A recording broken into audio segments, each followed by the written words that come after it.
नमस्कार दोस्तों, मेरा नाम है Sumant. Welcome to prep IAS. आज हम बात करेंगे एनसीईआरटी के बारे में। आप अगर यूपीएससी की तैयारी कर रहे हैं, टॉपर्स के इंटरव्यू देखते हैं, तो आपने सुना होगा कि कई सारे टॉपर्स कहते हैं कि आपको एनसीईआरटी पढ़नी चाहिए। क्यों पढ़नी चाहिए, कौन सी एनसीईआरटी पढ़नी चाहिए, कैसे पढ़ना चाहिए, ये हम बताएंगे आपको 2 लेक्चर सीरीज़ में। आज हम बात करेंगे कि आखिर एनसीईआरटी इम्पॉर्टेंट क्यों है, क्या इससे रियली प्रीलिम्स में क्वेश्चन आते हैं। हम क्वेश्चन पेपर प्रीलिम्स का खोल करके दिखाएंगे आपको कि हाँ देखो वहाँ से क्वेश्चन आते हैं। जो सेकंड वीडियो होगा वहाँ बताएंगे आपको कि एनसीईआरटी कौन कौन सी पढ़नी है, उन्हें पढ़ना कैसे है और कैसे नोट्स बनाना है। नोट्स बनाना भी है या नहीं, क्या सभी एनसीईआरटी का नोट्स बनाना है। छोटा छोटा वीडियो होगा, हम लोग उसको डेप्थ में समझेंगे कि कैसे चीज़ों को करना है सही तरीके से। ठीक है, सबसे पहली बात आती है कि एनसीईआरटी ज़रूरी क्यों है। कई सारे कारण हैं। सबसे पहला लैंग्वेज। आप जब प्रीलिम्स पास कर लेंगे तो आपको मेंस लिखना पड़ेगा। 4 पेपर जीएस के होंगे, ऑप्शनल होगा, उसके पहले आपका पहला पेपर एसए का होगा। ठीक है, तो यहाँ पर आपकी जो लैंग्वेज होगी वो पॉजिटिव लैंग्वेज होनी चाहिए। आप जो लिखेंगे उसे लगना चाहिए कि हाँ, जैसे कि अगर आप पास होते हो तो आप एक ब्यूरोक्रेट बनोगे, आईएएस बनोगे। आपको ऑप्टिमिस्टिक होना पड़ेगा कि हाँ हमारे देश में जो हालत है अभी ठीक नहीं है, सुधरेगी, क्या हमें करना है, कैसे हमें इम्प्रूव करना है। एनसीईआरटी का भी लैंग्वेज इसी तरह का होता है। एनसीईआरटी का जो लैंग्वेज होता है ना, वो आपका फॉरवर्ड लुकिंग होता है, पॉजिटिव अप्रोच होता है, ऑप्टिमिस्टिक होता है। समझ गए। वो आपको काफ़ी आसान भाषा में सारे कॉन्सेप्ट समझाता है, क्योंकि एनसीईआरटी यूपीएससी वालों के लिए नहीं लिखी होती, ये बच्चों के लिए लिखी होती है। ठीक है ना, तो बच्चों की भाषा आसान होती है, टू द पॉइंट बात करते हैं वो लोग, कम शब्दों में पॉइंट को समझा देते हैं। मेंस में जब आप आंसर राइटिंग करते हैं आपके शब्द लिमिटेड होते हैं। 100 वर्ड्स का क्वेश्चन होता है, 150 वर्ड्स का क्वेश्चन होता है, 250 वर्ड्स का क्वेश्चन होता है। ठीक है ना, तो यहाँ पर चूँकि आपके वर्ड्स लिमिटेड हैं तो वहाँ पर आपको अपने शब्दों को ध्यान से यूज़ करना होता है, फालतू बात नहीं लिखना होता, टू पॉइंट लिखना होता है। ये सब बातें आप एनसीईआरटी से सीखते हैं। दूसरी बात, एनसीईआरटी काफ़ी रिसर्च करके लिखी जाती है, गवर्नमेंट डाटा यूज़ करता है, ऑथेंटिक होता है। आप इस डाटा को, आप इस फैक्ट को यूज़ कर सकते हैं अपने आंसर में। प्रीलिम्स में तो आपको एमसीक्यू सॉल्व करवा देगा, मेंस में भी आपको ये काफ़ी हेल्प करता है। जैसे कि जो क्लास 11th की पॉलिटी है उसमें कई सारी बातें मेंशन्ड है, तो उनको आप यूज़ कर सकते हैं अपने आंसर के इंट्रो में, अपने आंसर के कंक्लूजन में। कई सारे लोगों को पता होता है कि जैसे कि जब सवाल पढ़ोगे ना मेंस का, आपको लगेगा कि अरे मुझे इसका आंसर तो आता है, मगर जब लिखने बैठते हैं ना तो उनका कलम नहीं चलता, क्या लिखें समझ में नहीं आता, शुरू नहीं कर पाते वो आंसर। समझ रहे हो? तो यहाँ पर जो बातें आती हैं ना कि हमें शुरू कैसे करना है, इंट्रो कैसे लिखना है, सब बातें आप सीखेंगे एनसीईआरटी से। ठीक है, आप कॉन्सेप्ट समझ पाते हैं।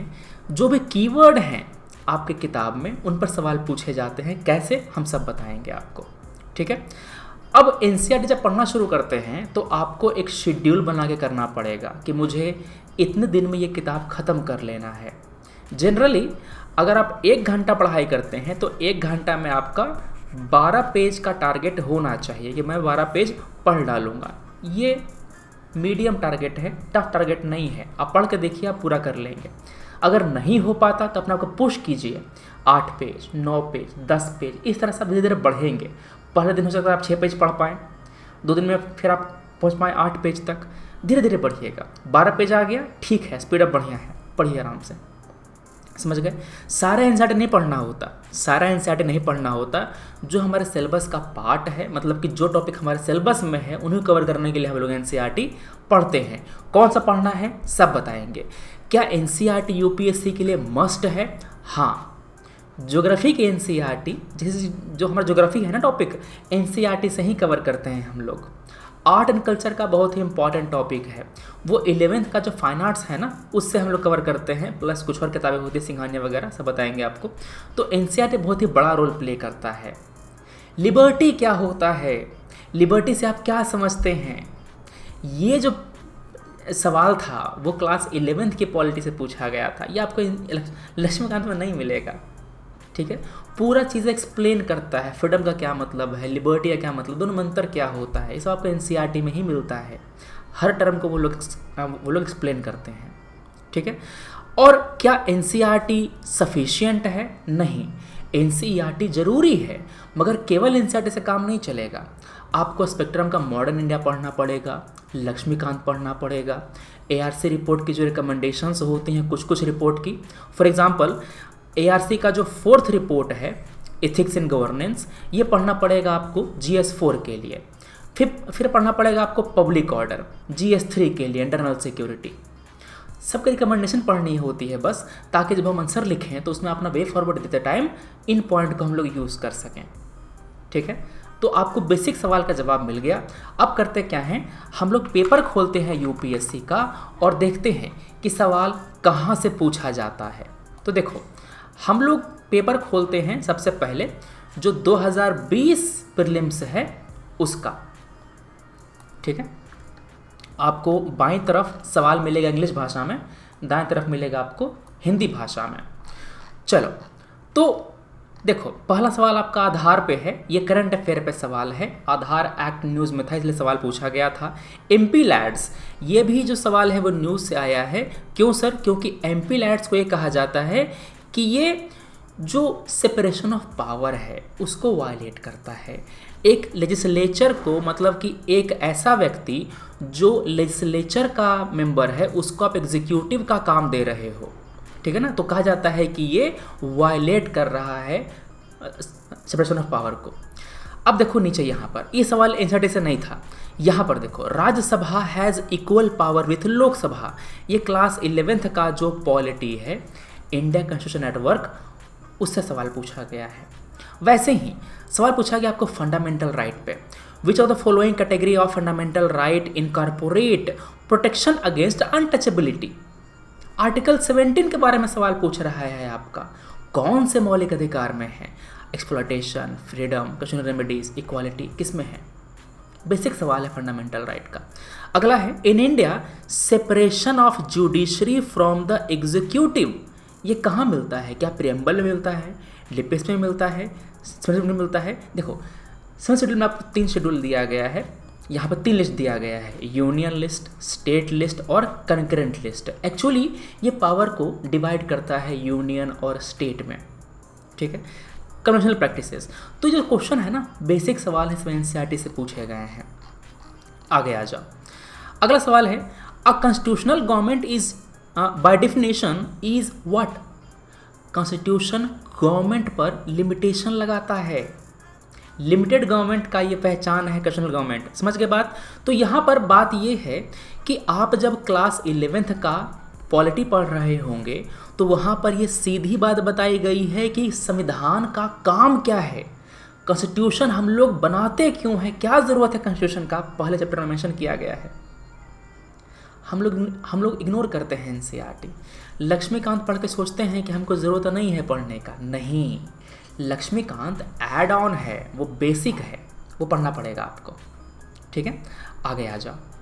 अगला सवाल है, अदर देन फंडामेंटल राइट, ये आपको लक्ष्मीकांत से प्लस करंट से पूछा गया है, इसको केवल एनसीईआरटी जवाब नहीं दे सकते, एनसीईआरटी यहाँ पर नहीं बचाएगा आपको, मगर इतना तो जवाब दे दिया ना। वैसे ही one common agreement between Gandhism and Marxism, ये जो सोशलिज्म है, कम्युनिज्म है, सेकुलरिज्म है, ये सारे आइडियोलॉजी को एक्सप्लेन करता है क्लास 11th का एक पॉलिटी किताब है, पॉलिटिकल थ्योरी करके है, कुछ पॉलिटिकल थ्योरी करके एनसीईआरटी है, इसमें सब बातें एक्सप्लेन किया गया है कि सेकुलरिज्म से समझते क्या हैं आप, लिबर्टी से आप क्या समझते हैं, पढ़ना पड़ेगा उसको।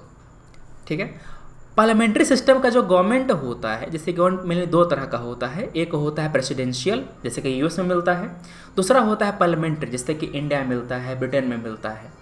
ठीक है, तो इसका क्या फीचर है? पार्लियामेंट्री वाले में फीचर क्या होता है कि आपका जो एग्जीक्यूटिव होता है वो लेजिस्लेचर के प्रति रिस्पॉन्सिबल होता है। फॉर एग्जाम्पल, इंडिया का council of minister is responsible to the Lok Sabha. समझ गए? तो ये मेन बेसिक फीचर है पार्लियामेंट्री फॉर्म ऑफ गवर्नमेंट का। अगला सवाल है, विच पार्ट ऑफ द संविधान declare India welfare state? Simple सा सीधा ये लाइन मेंशन किया गया है लक्ष्मीकांत में और एनसीईआरटी में भी। एनसीईआरटी में सीधा मेंशन किया गया है कि जो डीपीएसपी, देखो फंडामेंटल राइट जो है ना, ये इंश्योर करता है पॉलिटिकल इक्वालिटी। क्या करता है? Political equality. जो डीपीएसपी है ये इंश्योर करता है आपका social equality and economic equality, आर्थिक समानता, सामाजिक समानता। मौलिक अधिकार क्या करता है? राजनीतिक समानता, सबको समान अधिकार दिया जाएगा। आपके वोट का एक ही वेट है, मेरा भी वोट का उतना ही वेट है, समझ गए? वैसे ही preamble to the constitution of India, basic सवाल है, एनसीईआरटी से है। सर क्या सवाल केवल पॉलिटी के ही आते हैं? इस पेपर में शुरू में क्वेश्चन पॉलिटी का पूछा गया था। आप जब आगे आएंगे ना तो आपको बेहतरीन सवाल मिलेंगे ज्योग्राफी से। पूरा का पूरा ज्योग्राफी करीब करीब एनसीईआरटी से ही आता है, और लगभग आपका जो करंट अफेयर है ना वहाँ से आता है, ठीक है। जैसे कि आप यहाँ पर देखो हिस्ट्री का सवाल, यहाँ पर औरंग, मिसरदार, इनके बारे में पूछा गया है कि ये हैं क्या। ये सारे टर्म्स डिफाइन किए गए हैं आपको एनसीईआरटी में, ठीक है। वैसे ही आपका यहाँ पर जो धार्मिक हिस्ट्री है, जैसे कि आपका बुद्धिज़्म बहुत ही बेहतरीन ढंग से एक्सप्लेन किया गया है ओल्ड एनसीईआरटी में। जो ओल्ड एनसीईआरटी है आर.एस. शर्मा जी की, कौन सा पढ़ना है एनसीईआरटी सब बताएंगे आपको। हिस्ट्री के लिए कौन सा एनसीईआरटी पढ़नी है, ज्योग्राफी के लिए क्या पढ़ना है, सब बताएंगे। अभी केवल मैं बता रहा हूँ कि क्यों ज़रूरी है एनसीईआरटी पढ़ना। तो ओल्ड एनसीईआरटी में बुद्धिज़्म और जैनिज़्म बेहतरीन ढंग से पढ़ाया गया है, प्लस इंडियन फिलॉसफी, लोकायुक्त के बारे में, न्यायिक के बारे में, सबके बारे में एक्सप्लेन किया गया है बढ़िया ढंग से, ठीक है। वैसे ही जो हुंडी था, हुंडी क्या होता है, रोयतवाड़ी, महालवाड़ी, ज़मींदारी, सबके बारे में एक्सप्लेन करता है एनसीईआरटी, क्योंकि ये बेसिक है, फंडामेंटल है, ठीक है। वैसे ही जो ये सवाल था एनसीईआरटी से, फिर जो कुल्लेवापा है, द्रोणावापा है, ये क्या डिनोट करता है एनसीईआरटी में, ठीक है। आपको एनसीईआरटी पढ़नी है। ओल्ड हिस्ट्री के लिए हम लोग ओल्ड एनसीईआरटी ही पढ़ेंगे। कहाँ से खरीदेंगे सर? आपको मिल जाएगा अमेजोन से, या फिर आपको पीडीएफ मिल जाएगा, वो भी आप प्रिंट आउट करा सकते हैं, चाहे पीडीएफ ही पढ़ सकते हैं, मगर प्रिंट आउट करा के पढ़ना थोड़ा सा ज़्यादा, फ़ोन में बहुत सारे डिस्ट्रैक्शन होता है, तो कम ही रखो फ़ोन, ठीक है। हमें लगता है कि फ़ोन रखेंगे तो पढ़ाई हो जाएगी अच्छे से, बहुत लिमिटेशन होता है उसमें, ठीक है ना। गांधी इरविन पैक्ट, सब बातें डिस्कस करी गई हैं एनसीईआरटी की किताब में, बिजेंद्र वाली किताब में, ठीक है ना। तो आप देखेंगे कि हर साल ढेर सारे सवाल पूछे जाते हैं, जैसे कि मुंडा उलुगान जो है वो क्या दिखाता है, बिरसा मुंडा रिवोल्ट, ठीक है ना। तो बेसिक सवाल हैं सब, कई सारे। हमको प्रीलिम्स का हवा बना दिया जाता है कोचिंग वगैरह के द्वारा कि बहुत ज़्यादा है, हमारी कोचिंग ज्वाइन नहीं करोगे तो तुम पढ़ नहीं पाओगे, तुम पास नहीं हो पाओगे। नहीं, मेहनत आपको ही करना है, प्रीलिम्स आपको ही पास करना है, मेंस पे पास करेंगे। हम बस बताते हैं आपको कि क्या पढ़ना है, कैसे पढ़ना है, और जो टॉपिक टफ है उसको हम पढ़ाते हैं आपको कि हाँ ये टॉपिक थोड़ा सा टफ है, समझने में दिक्कत होगा, इसलिए हम आपको एक्सप्लेन करके चीज़ें आसान कर देते हैं, ठीक है। वैसे ही ये पेपर 2020 का था, 19 का देखेंगे, वहाँ पर भी सेम, वहाँ पर भी ढेर सारे सवाल पूछे गए हैं आपके एनसीईआरटी से, ठीक है। सवाल आते हैं करंट से, बाकी चीज़ों से, मगर एनसीईआरटी से सवाल भी आते हैं, तो पढ़ना जरूरी है वो वाला, क्लियर है। जैसे कि चार्टर एक्ट 1813, ये सवाल का आंसर दे सकते हैं आप, जो ओल्ड एनसीईआरटी में जो रखी मॉडर्न इंडिया वाली, उससे आराम से कर सकते हैं। जैसे कि यहाँ पर लैंड रिफॉर्म है, इसको आंसर कर सकते हैं आप एनसीईआरटी से। स्टैटिक क्वेश्चन है ये सब, इस सब आपको करंट में नहीं मिलेगा, ठीक है ना। हाँ, ये वाला करंट में मिल जाएगा, ग्लोबल कंडीशन रिपोर्ट, ठीक। वैसे ही आगे देखो सवाल पूछे जमींदार पे, जमींदार, जागीरदार, इनमें अंतर क्या था, ये सवाल पूछ दिया आपसे, पहला सवाल, ठीक है ना। तो मैं आपको इसलिए बता रहा हूँ ये सब चीज़ें क्योंकि एनसीईआरटी का मैंने फ़ायदा देखा है। जैसे कि आप देखो ध्यान से,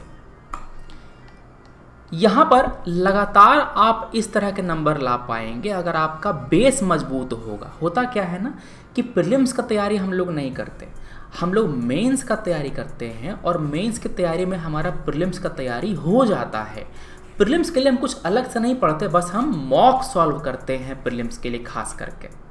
जैसे कि modern India, old NCERT, mains के लिए तो पढ़ना ही हमको GS1 के लिए, ठीक है ना। इकोनॉमी हमको पढ़ना ही पढ़ना है। हाँ, प्रीलिम्स के लिए खास करके हम जो मैक्रो इकोनॉमी है और माइक्रो इकोनॉमी है वो पढ़ लेते हैं अलग से, क्योंकि प्रीलिम्स में पूछा जाता है सवाल, उसमें सवाल नहीं पूछा जाएगा। मेंस में इनका एप्लीकेशन आएगा। क्या आएगा? मेन में इसका एप्लीकेशन आएगा। समझ गए बात? तो एनसीईआरटी सवाल आते हैं, आपने देख लिया। कितने सवाल आते हैं वो भी आपने देख लिया। केवल 2020 के पेपर में ही आप गिन लेना पीछे कि शुरू के 30 सवाल में से कितने सवाल आपके एनसीईआरटी से सॉल्व हो रहे थे। वैसे ही आगे देखो, रानी और अशोका, ये आपको मिल जाएगा ओल्ड एनसीईआरटी। इसमें रमेश शर्मा वाली, सॉरी जो आर शर्मा है उनकी किताब में। स्वदेशी movement, old NCERT, modern India. वैसे ही जो all India untouchability league, all India किसान सभा, सेल्फ रिस्पेक्ट वुमेन, नैकर, तो इन सब के बारे में आप सारी बातें जान जाएंगे। देखो, बुद्धिज़्म पर हर साल सवाल आता है। बुद्धिज़्म और जैनिज़्म यूपीएससी का फेवरेट टॉपिक है, हर साल सवाल होते हैं इससे। कभी सवाल पूछ लेगा महायान पर, कभी सवाल पूछ लेगा आपको हीनयान पर, कभी पूछ देगा आपसे कि जो बुद्ध का जो अगला अवतार है, फ्यूचर अवतार है, वो कौन सा है, या फिर क्या होता है बोधिसत्व। अब जैसे कि इसमें आपका जो अरहत होता है वो क्या होता है, ठीक है ना। तो ये सब बातें आप एनसीईआरटी से ही सारा क्लियर हो पाता है, ठीक है। आर्ट एंड कल्चर के लिए हम लोग केवल 2 किताबें, ओल्ड एनसीईआरटी, ठीक है, और आपका ये सिंघानिया वाली किताब आर्ट एंड कल्चर के लिए। और सिंघानिया वाले भी लिमिटेड एकदम, ये नहीं कि पूरा किताब पढ़ गए। सिलेबस में कुछ चीज़ें मेंशन है, जैसे कि उसमें आर्किटेक्चर मेंशन है, ये पढ़ लेंगे, पेंटिंग मेंशनड है, ये पढ़ लेंगे, म्यूज़िक मेंशनड है, ये पढ़ लेंगे। और उसमें परफॉर्मिंग आर्ट्स हैं, जैसे कि आपका म्यूज़िक हो गया, डांस हो गया, पपेट्री हो गया, ये सब फालतू बहुत सी चीज़ें दी गई किताब में। इतनी मोटी किताब है, दुश्मन को रिकमेंड किया जाता है एक्चुअली वो, मगर अगर उसको आप चुन के पढ़ाई करें ना, बहुत अच्छी किताब है। चुन के सिलेक्टिवली पढ़ना है उसको, जो प्रायोरिटी, कुछ जो चैप्टर हाई प्रायोरिटी का है उसको हम लोग पढ़ाई करते हैं उसमें चुन के, ठीक है। वैसे ही जो किताब रमेश सिंह की है इकोनॉमी वाली, वो कॉपी पेस्ट है, मगर हमें तो मतलब है कि उसमें कंटेंट क्या है। अब तुम कहीं से कंटेंट लो, हमें क्या फ़र्क पड़ता है। उसमें से जब चुन के पढ़ाई करेंगे ना, अच्छी किताब है वो वाली, समझ गए। तो ये मेन इंपॉर्टेंस है एनसीईआरटी का, समझ गए, ठीक है। तो यहाँ पर ये बातें हो गई। अगला जो हमारा वीडियो आएगा वहाँ पर हम बताएंगे आपको कि एनसीईआरटी कौन कौन सी पढ़नी है। पॉलिटी के लिए पढ़ना है तो कौन सा पढ़ना है, हिस्ट्री के लिए पढ़ना है तो कौन सा पढ़ना है। ये नहीं कि हमने कह दिया कि क्लास 7 का, क्लास 6 का तुम ये किताब पढ़ लो, ऐसा मूर्खता नहीं करना है। आपका जो मेहनत है, मेहनत मिनिमाइज़ करेंगे, और जो बेनिफिट है, आपका जो फ़ायदा हो रहा है वो मैक्सिमाइज़ करेंगे। यही करना होता है, वरना पढ़ने को तो पूरा दुनिया में इतना सारी चीज़ें हैं। एग्ज़ाम के लिए पढ़ाई करनी है, पास होने के लिए पढ़ाई करनी है, नॉलेज इकट्ठा करने के लिए नहीं, समझ गए बात। तो हम लोग टॉपिक वाइज बताएंगे कि आप इस टॉपिक के लिए ये एनसीईआरटी पढ़ो। क्लियर बात है, कैसे पढ़ना है, नोट्स कैसे बनाना है, सब बातें अगले वीडियो में। अच्छा लगा तो लाइक कर दो, dislike. Thanks for watching, take care, Jai Hind.